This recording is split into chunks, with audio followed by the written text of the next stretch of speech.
On today's show, I'll be diving into the latest on the trade market for the Hawks, or at least the perceived potential buzzy trade market, plus your mailbag questions and much more, and it's coming up right now.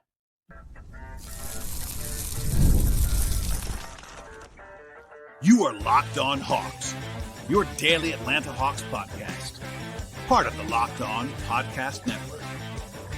Your team every day.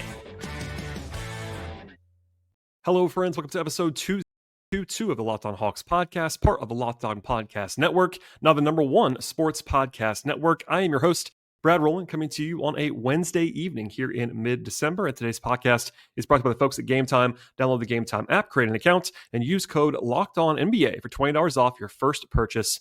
Terms apply. And today, I'll be diving into all kinds of interesting tidbits around the trade market, in particular, a couple big names, some newsy stuff, some rumory stuff, and then also your mailbag questions on the schedule, on the Pelicans, and more.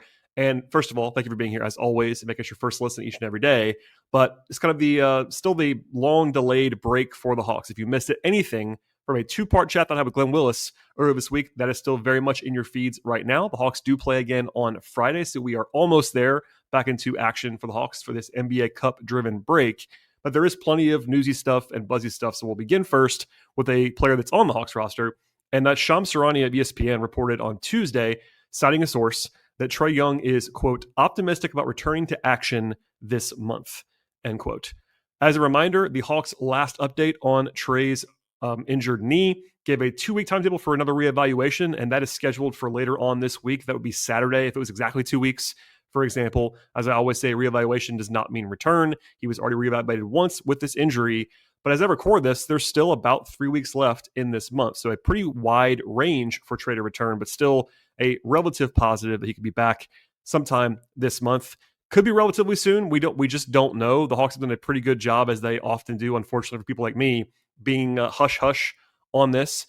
Trey's been with the team, traveling with the team, etc., but we just don't know the latest. So the Hawks play again Friday. They play again Sunday after that, and then they have another kind of mini break after that, again because of the NBA Cup, and then they return to action in about a week. So that could be more of a target date for Trey, but we will see later on. But again, relative optimism about his return.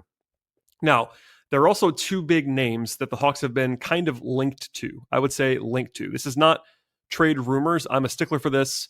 Trade rumors are when there's actually like rumors, real reporting on this stuff versus like trade buzz, fake trades, etc., murmurs, etc. That's kind of what we are kind of evaluating right now. But a couple of big names. First, Anthony Davis, and then in a second, I'll talk about Giannis. But in the same piece in which Shams Charania mentioned the optimism on Trey's return from injury, Shams also got Hawks fans riled up in all kinds of directions with a couple sentences about Anthony Davis. So Shams wrote the following. The Detroit Pistons, Atlanta Hawks, and Toronto Raptors are expected to be suitors for Davis, league sources told ESPN. Shams then mentioned that the Mavericks are, quote, open to exploring the trade markets for Davis and others, which, by the way, they absolutely should, given where they are right now as a franchise, but I don't cover the Mavs, so there you go. The other thing was that Shams wrote in that same piece is that the Pistons, Raptors, and Hawks, quote, represent high-level threats in their conference and are having seasons to give hope that a player like Davis can elevate them into a viable championship-quality team, end quote. So I'm going to go with a plain statement first. Shams writing that the Hawks are, quote, expected to be suitors, end quote, is not a definitive report that they're going to be or that they already are. None of that is the case. I am very well trained and experienced in parsing some of the reporting language that's out there. This is very soft language. I had someone already, by the way, on the team side pour cold water on this when I asked them about it behind the scenes. So it's very early in this process. The Hawks could, I want to stress, could be interested in Anthony Davis. That would not surprise me. But this is not an indication that they definitely are or that they're ready to throw in the kitchen sink for Anthony Davis. None of that is the case. I know how aggregation tends to happen. Stuff gets packaged inaccurately or maybe too aggressively, salaciously for attention. People start to freak out about that. But this is not what I would call a high-intensity report on Anthony Davis and the Hawks. That out of the way, on the player side, AD is still really good. Certainly a very, very, very good defensive player, capable scorer, great rebounder, always has been. For whatever reason, he fancies himself to be a power forward, but he really just isn't at this point. He kind of just can't shoot anymore, which is part of the problem.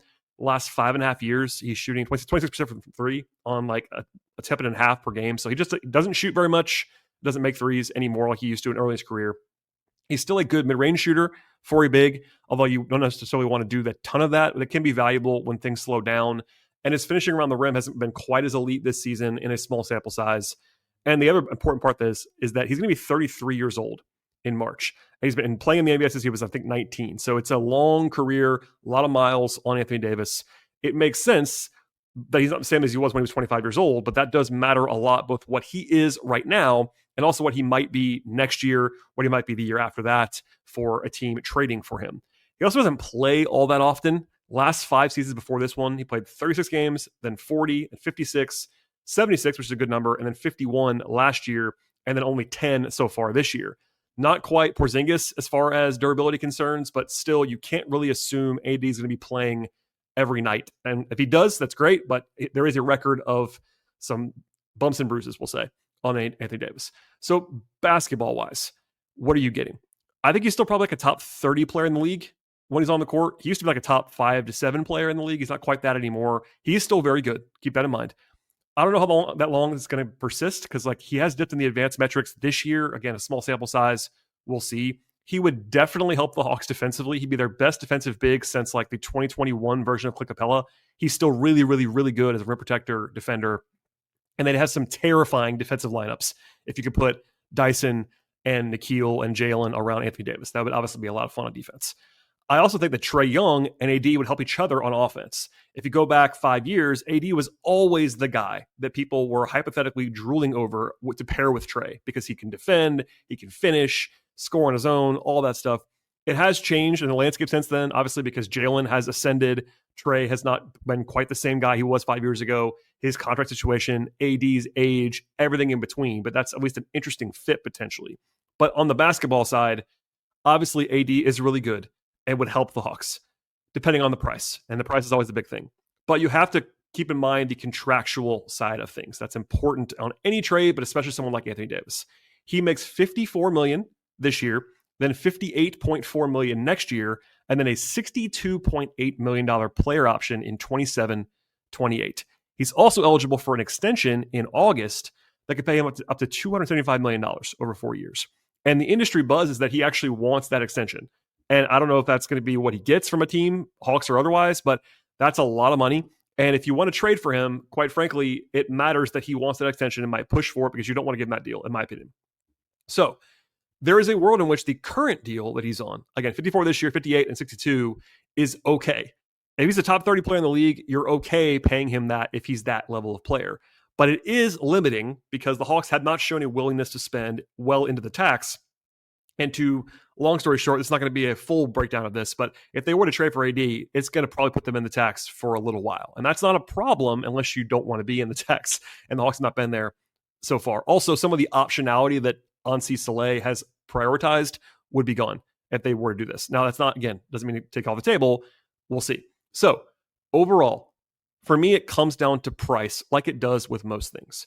If AD fell in your lap for cheap, and I mean cheap like matching salary and a pick or two, but not the Pelicans pick, like that's a very reasonable thing to do. I don't think you have to do it. I think it's very reasonable to at least consider that. Like, I'll just say this very plainly. I would not even think about trading the Pelicans pick for AD. Absolutely no chance I would do that. If he was 25, sure. He's not 25 anymore. He's not that guy anymore. And his age and the player that he is now in the contract, I would not give that pick for him. Full stop. Would not do it. But if it's a really interesting package at a good price, it is an interesting and I would say potentially appealing thing for the Hawks. In general, I'm a little bit lower on this than I've seen people being around the internet, which is not surprising. I think I value the contract stuff a little bit more than some do because I like to live in reality. Unfortunately, like the Hawks just haven't spent to the level where having that deal on your books plus Jalen plus here's the other thing. And this is more for later if it happens, if it sort of intensifies. I think the pathway to get AD and to do this would be also because he and Trey fit very well together. If you trade for Anthony Davis and then you don't have Trey Young, I think he's not maximized. But the unfortunate part about that is that if you get AD and then you have to pay Trey, suddenly you're in a salary range where it's like kind of untenable if given the Hawks' previous standards. Maybe it's not anymore, but that's something that you have to at least consider. Because I think if you're trading for AD, in my opinion, you kind of need Trey to unlock the best version of him. And that's, give and take. We'll see. Again, if he was 27 years old, 25 years old, it would be really interesting. But the combination of age, contract, fit with Jalen's not the cleanest in the world because he doesn't like to play. Like, he is a center, but for whatever reason, AD just always mentions he doesn't want to play center. I don't know. He has to play center. If the Hawks traded for him, he's got to play center at full time. He's not a power forward anymore, in my opinion. There's just some stuff to not love about this that I personally would not be itching to trade for AD as the Hawks, but he would make them better, full stop. He's going to be a Hall of Famer and a deserved one. Like, he's a top 50, 60, 70 player of all time. Like, he's an excellent guy, title winner, etc. So I totally get it, but it's not what I would be itching to do with the Hawks' super young core because, again, he's 33. Like, there's some age concerns. We'll get to Giannis in a second. He's actually 3 years older than Giannis. So that's, give or take a little bit of that. So that's the landscape right now. I think, again, one more reminder, this is not imminent. There isn't even like full-scale reporting. He was linked to the Hawks. It's a real buzz, a real report. But for now, I would just put it in neutral as far as the hype cycle is concerned. All right, in a second, I'll be getting into Giannis and your mailbag questions. But first, a word from our partners on the show. The World Cup's coming back to North America for the first time since 1994, and with 48 teams for the first time ever, it is absolutely going to be massive. Let's be honest, though. Ticket buying can usually be the hardest part, honestly. That's why the Game Time act is really clutch for you. I feel like it gives the fans the real advantage when it comes to snagging seats. With Game Time, you can track price drops in real time, get alerts when great seats come available, and buy tickets the moment they actually hit the app. It puts the power back in your hands. It makes going to the World Cup realistic instead of impossible. With Game Time, you pull up the app, and the layout makes it so simple to scroll through matchups and compare seat views. You pick a game, tap a section, and you have tickets locked in within minutes. No confusion and no hunting for the fine print. Prices also include fees up front, which I absolutely love, with no last-second surprises at checkout. Alerts for teams and matches can also make it really easy to grab tickets the moment that they actually drop instead of actually missing out. And you can take the guesswork out of buying World Cup tickets, as well as every match, every concert, every event with Game Time. Download the Game Time app, create an account, and use code LOCKEDONNBA for $20 off your first purchase. Terms apply. Again, download the app, make an account, and use code LOCKEDONNBA for $20 off. Swipe, tap, ticket, go with Game Time. New year, new systems. And that's why some of us, kind of a lot of us, look at the messier parts of running a business and think there has to be a better way to do this. And honestly, there is. Today's episode is brought to you by Quo, spelled Q-U-O, and Quo is a smarter way to run your business communications. If you're ready to make your workday smoother and keep customers connected without all the headaches, Quo makes upgrading your setup easier than ever. A system that's streamlined makes such a huge difference when communicating with your customers. Having calls, texts, and voicemails in one clean view keeps everything organized and helps you stay responsive to your customers. Being able to share one team number makes it really easy as well to make sure nothing gets missed or dropped. And using Quo is surprisingly easy. You can work from your phone or your computer, keep your existing number if you want to, and add teammates in just minutes. Make this the year where no opportunity and no customer slips away from you. Try Quo for free, plus get 20% off your first 6 months when you go to quo.com/LockedOnNBA. That's quo.com. That's QUO.com/LockedOnNBA. Quo. No missed calls, no missed customers. All right, thank you so much for making Locked On Hawks your first listen of the day, and thank you for making Locked On the number one sports podcast network. You already live your team every day. Now take it up a level and go ad-free if you'd like to. Join the Everydayer Club today and get Locked On Hawks with no interruptions, members-only Discord, and more. All for $5 a month or just $50 per year. Go to lockedonhawks.supercast.com or check the link in the show notes to learn more. All right, so I already mentioned Anthony Davis. Now it is Giannis time. So there was some reporting over the last few days about Giannis and potentially the Hawks, but nothing, I would say, reportable, even nothing actually as firm as even what Shams said about Anthony Davis, which is already kind of a low bar. So Jake Fisher, friend of the podcast, reported that the Hawks, quote, might emerge as a highly intriguing trade partner and potential Giannis destination, end quote. Crucially, that's not a direct report in this piece from Jake. When it comes to talks or even interest, the Hawks could be a very interesting or highly intriguing, as Jake put it, partner for the Bucks because their team is trying to win now. They have stuff to trade that's appealing to Milwaukee. They also have the Pelicans Bucks pick, which could be a piece of it. I want to say again, could be a piece of it. Jake also wrote that he's been told on more than one occasion, quite strongly is the way he put it, that the Hawks, quote, won't consider trading that draft pick, knowing full well how valuable of a commodity it should be, end quote. I have heard the same as Jake on that front. I've been told this pretty plainly from people with the Hawks that they're not going to trade that pick. I've also said that on the show multiple times already, that I would not personally do it, nor will they, in my opinion, unless The only potential exception would be for a superstar player, which I've said multiple times. The Hawks haven't said that. I am saying that.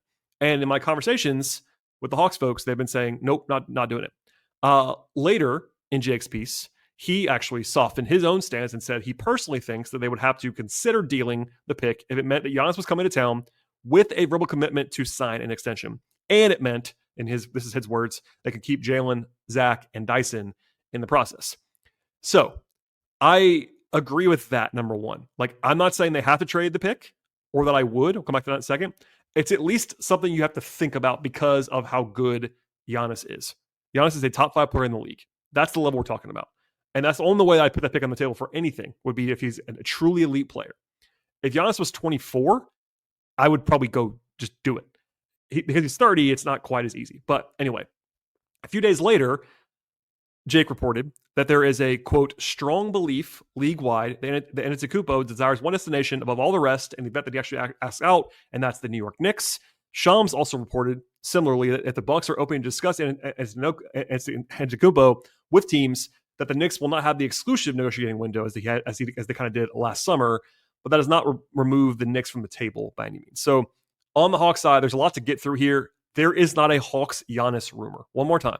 That does not exist right now. He might ask out. He hasn't even done that yet. So right now, he's not even in trade mode at this point in time. And if he does, the Hawks are not going to be like in the driver's seat unless he just wants to come to Atlanta, which he might. With a player like Giannis, it's as big of a deal in Milwaukee as he is. The buzz behind the scenes is that the Bucks are at least pretty likely, I would say, to send him to somewhere he wants to go, rather than just having a full bidding war with no context. That does not rule out the Hawks, but it can be a complicating factor. And Giannis, I think, is going to have a voice in the scenario. Now, I said this before. I'll say it again. The Hawks have a compelling offer to make to Milwaukee if they want to make it. I am pretty sure, and I'm not going to say 100% sure, but I'm pretty sure that Jalen Johnson is off the table at this point. Now, I know Rich Paul, his agent, said on a podcast this week that the Bucks should ask for Jalen. And I mean, yeah, they should ask for Jalen. I know he's from Wisconsin. I get it. But the Hawks don't have to move him, and they probably won't, in my opinion. The Hawks do, of course, have that Pelicans-Bucks pick, which is a massive thing. Notable to me, the Bucks already have the worst half of that pick already, so it wouldn't be quite as transformational for Milwaukee as it is for Atlanta right now, having the best and having 2 chances at that. But still, it matters. The Hawks could offer some combination of that pick. They could offer Trey Young if they wanted to. That's at least a potential option. They could offer Ricochet. They could offer Porzingis as salary matching. They could offer a combination of young players, future picks, et cetera, et cetera. How much the Hawks should or would offer is definitely up for debate, particularly because the Hawks can't put that lottery pick on the table, the big one, for Giannis, without a firm commitment from him to sign an extension. You cannot trade that pick if he is not going to stay. That's insane. Lots of questions here. Do the Bucks want Trey Young? I don't know. Do the Hawks want to trade Trey Young for Giannis? I don't know. How much would the Bucks value Ricochet in these trade talks? How much would the Bucks value other guys that are not Jalen in that pick? How much would the Bucks value the 2027 first-round pick that the Hawks have that's protected, but it's actually one of Milwaukee or New Orleans? Lots of questions. I don't have the answers to all those things. Personally, I would draw a line in the sand on Giannis talks. I would not give up the store. Without naming names, I've seen some fake trades that I think are like way overboard for Giannis. Nationally, even like Jalen and the Pelicans pick and whatever. I would not do that. Full stop. I wouldn't trade Jalen. That's my opinion. I'm not saying the Hawks won't do that. I don't think they will, and I would not. Full stop. If I was going to trade the Pelicans pick for Giannis, and by the way, I would lean to no on doing that. I wouldn't rule it out in my mind, but I would lean to no. If I was going to do that, I wouldn't give up much else. That would be the big asset, which means like you do that plus like Porzingis and Kennard to match the salaries, and that's most of the trade. We'll see. Trey for Giannis is really interesting, and obviously you have to throw in a lot more than Trey to get him. There is an argument that maybe we'll do later on if this heats up. I'll talk about it more.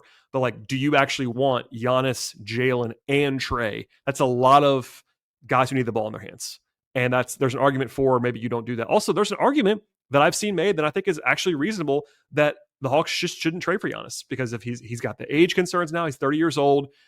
He's been banged up a lot recently. He's still an awesome player, but like he and Jalen, not the cleanest fit in the world, I have to say. So there are lots of give and takes on Giannis stuff, like for sure.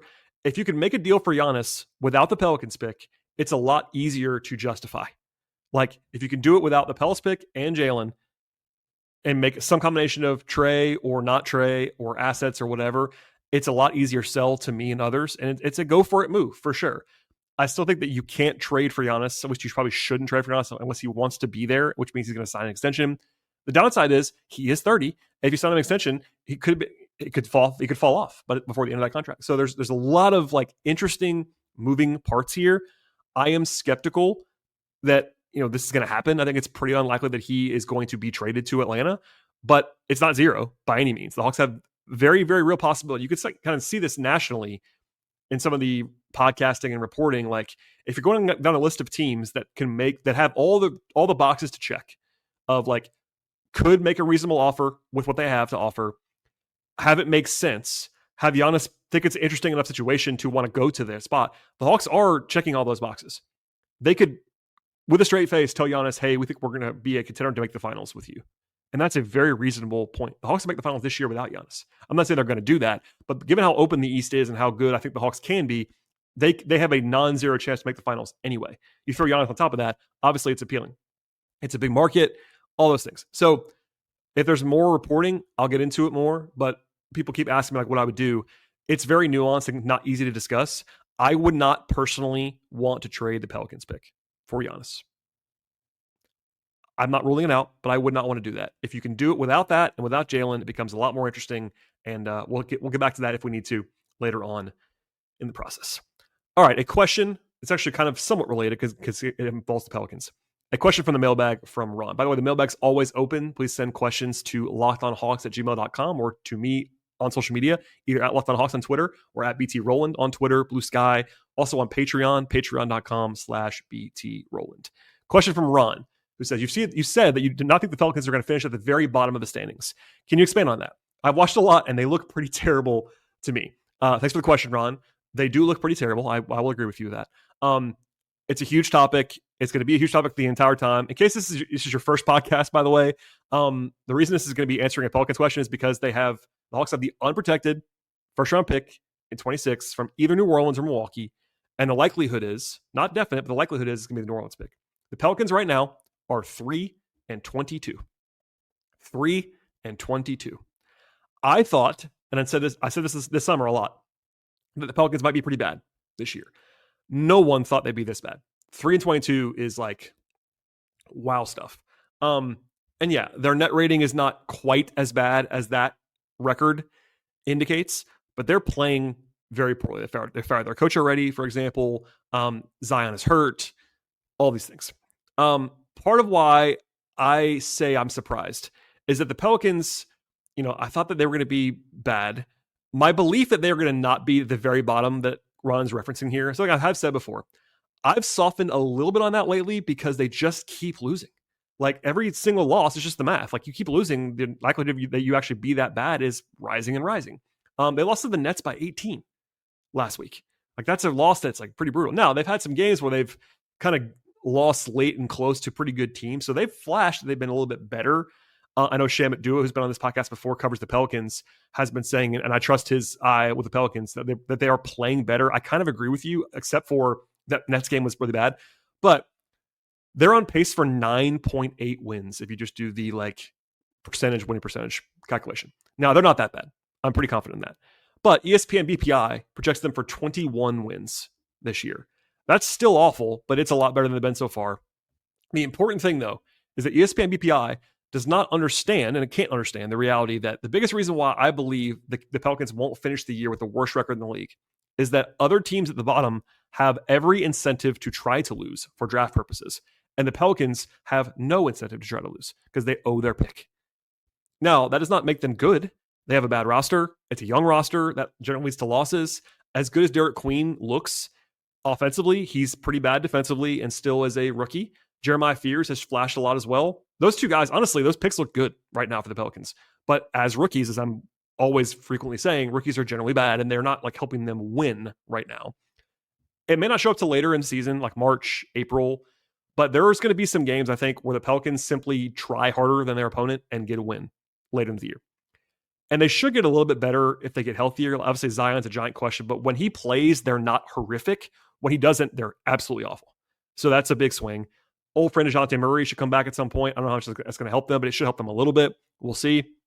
But my stance is softened a little because they just keep losing. They have a minus 10 net rating. That's bad. Like, they're not playing well.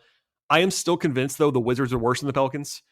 The projections agree, by the way, by a pretty decent amount. They have more incentive to lose than New Orleans does as well. Brooklyn's the other team that has incentive to tank. Oh, they just beat New Orleans. I get that. But if they lean more into the rookies, they could lose. I still think the Pelicans are going to be a bottom 3 team in the league at the end. I just think that my prediction would be that Washington loses more games than New Orleans.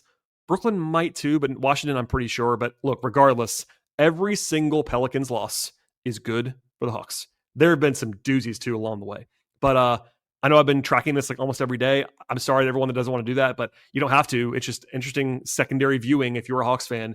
Rooting against the Pelicans and even the Bucks is just part of the deal this year. And the Pelicans and the upside of that pick is very, very obvious. All right, more to come in just one moment with more on your mailbag questions after a word from our partners. Guys, it's 2025, almost 2026, and those days are actually waiting for something to become a full-blown emergency before you actually go see a doctor. They should be over by now. No more walking it off for 6 months. No more pretending that weird shoulder injury is just sleeping wrong or something like that. It's time to take your health seriously, and ZocDoc makes that easier to do than ever. Staying healthy is just more than hitting the gym or eating right. It's actually about getting things checked out when something feels off to you. Using ZocDoc makes scheduling really easy. You can search for in-network doctors and book right in the app with real appointment times listed, including same-day visits. That means no back and forth when it comes to phone calls and waiting weeks to be seen. It's helpful to actually have routine checkups, and those little issues that you actually have been meaning to check out can be checked out pretty easily with ZocDoc. And they also allow you to compare providers until real patient reviews can be used without checking out any ads or anything like that. They make it simple to keep your health a priority even with a busy schedule. It helps you actually keep on top of your health before something actually becomes a bigger problem for you. The ZocDoc app is also quick, clean, and removes all the stress of finding the right doctor. So stop putting off your doctor's appointments and get the care that you need with ZocDoc. Go to ZocDoc.com/LockedOnNBA to find and instantly book a top-rated doctor today. That's ZocDoc. That's ZocDoc.com/LockedOnNBA. ZocDoc.com/LockedOnNBA.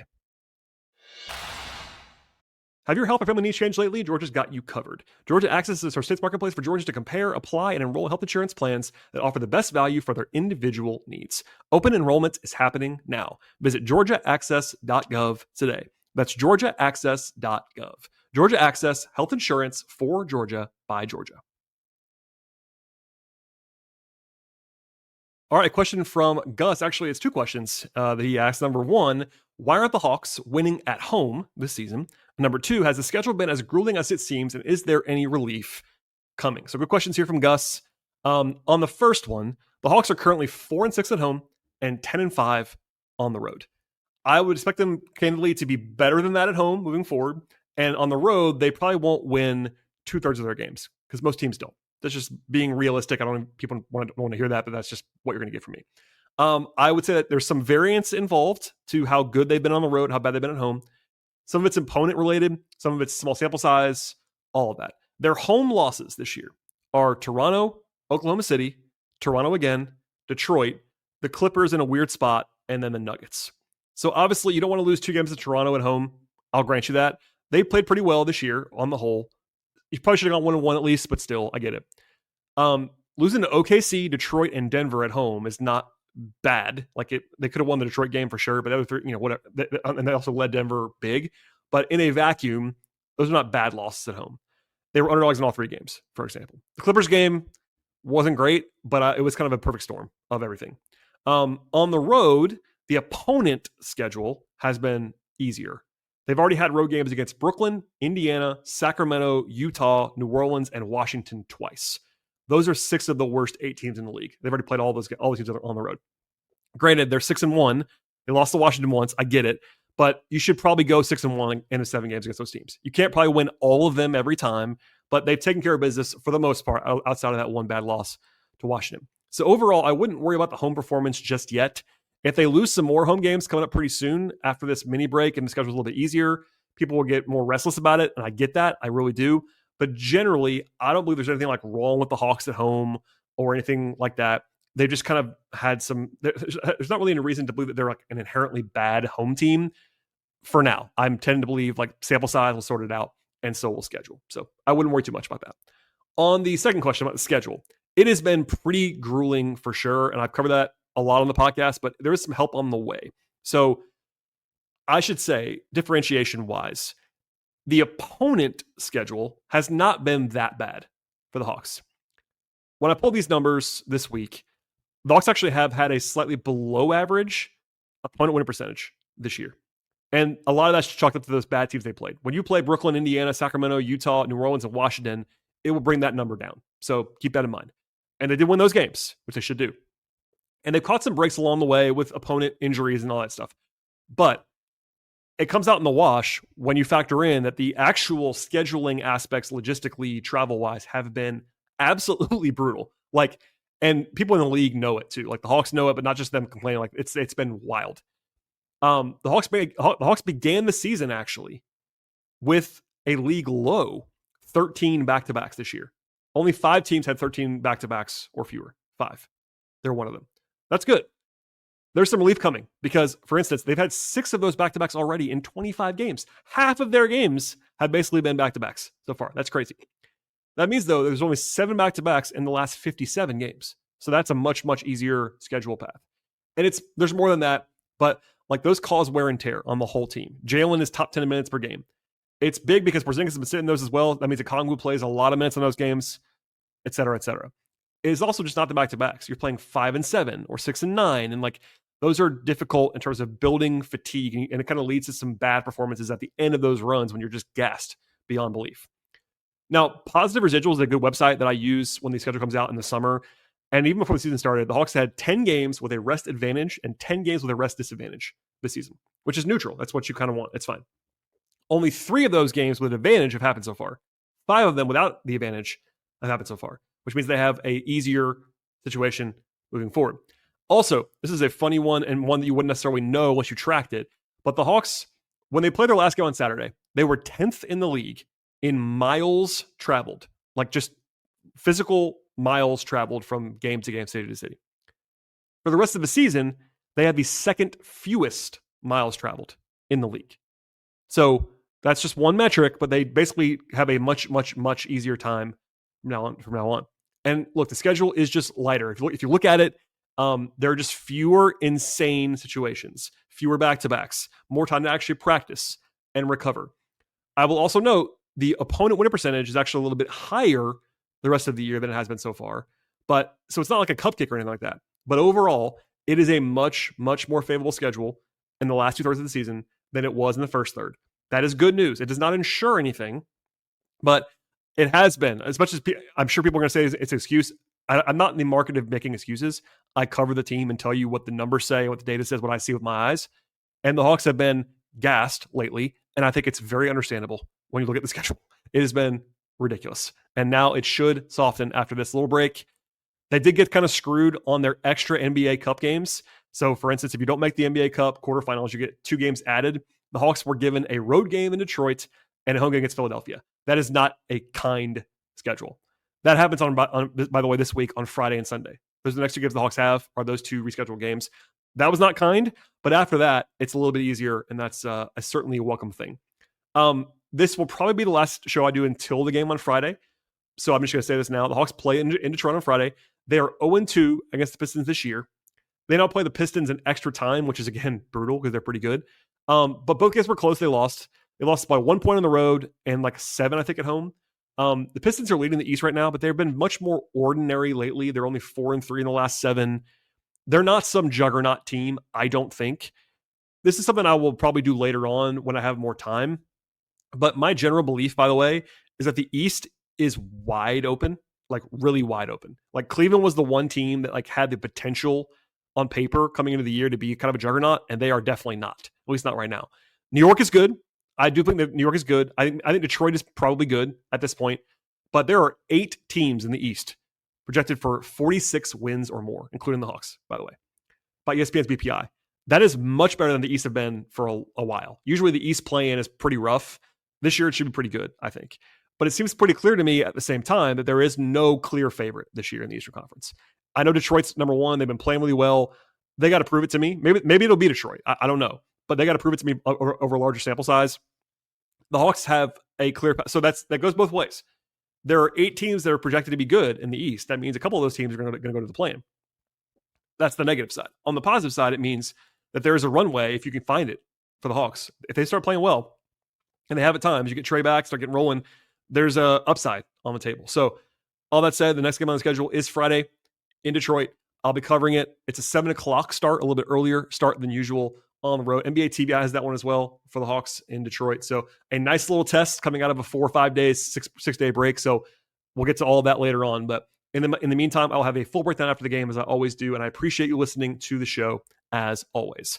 All right, everybody, please subscribe to Locked on Hawks anywhere you get your podcasts, Apple, Spotify, YouTube, etc. Follow the show on X/Twitter at Locked on Hawks. Follow me there at BT Rowland. Follow me on Blue Sky at BT Rowland. And follow my non-podcast coverage of the Hawks at patreon.com/BT Rowland. Enjoy the rest of your Wednesday into Thursday, and we'll see you all next time.